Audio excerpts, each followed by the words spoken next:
السوبر لكي يسدد ركلات الترجيح، لكن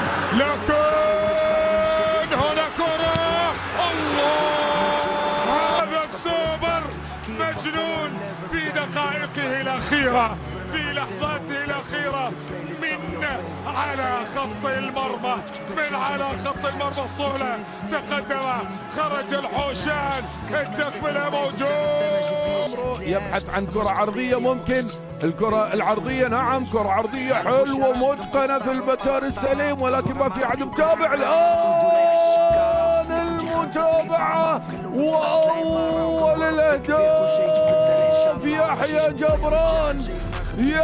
جبران على الطاير مباشرة من داخل منطقة الجزاء بخطوة أو خطوتين، يلاقيها الصاروخية في المرمى. أول الأهداف هنا كرة عرضية خطيرة، إبعاد، وين المتابعة؟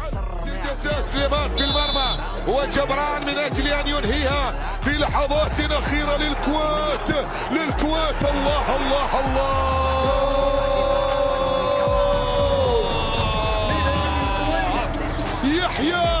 يحيى آمال انفراد الكويت بصدارة ألقاب هذه البطولة، ويتزعم كما يتزعم الدوري، يواصل الحضور ويسجل بطريقة في غاية الروعة، بطريقة في غاية الجمال، ومن علامة الجزاء بكل ثقة وإتقان يضع الكرة في شباك عبد الغفور.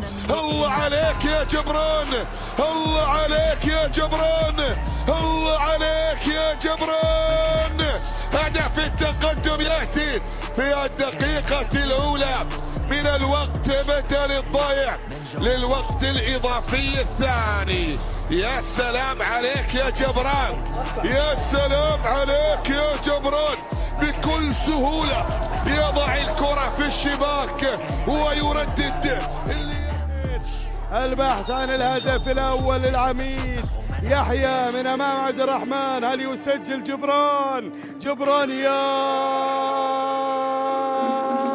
سلام يا سلام يا سلام، الكويت يسجل، العميد يأتي بأول أهدافه في المباراة، بأول كراته من ركلة الجزاء. يحيى جبران يضيف، يحيى جبران على تنفيذ ركلة الجزاء، جبران،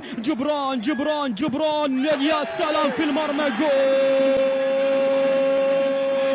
ثاني لمصلحة العميد، لمصلحة أبيض كيفان، لا مجال لمزيد من التأخر. نعم، ثاني الأهداف، يريدون الابتعاد في الصدارة، والصدارة اعتادت عليك يا عميد، الصدارة اعتادت عليك يا كويتاوي. ثاني الأهداف من المغربي.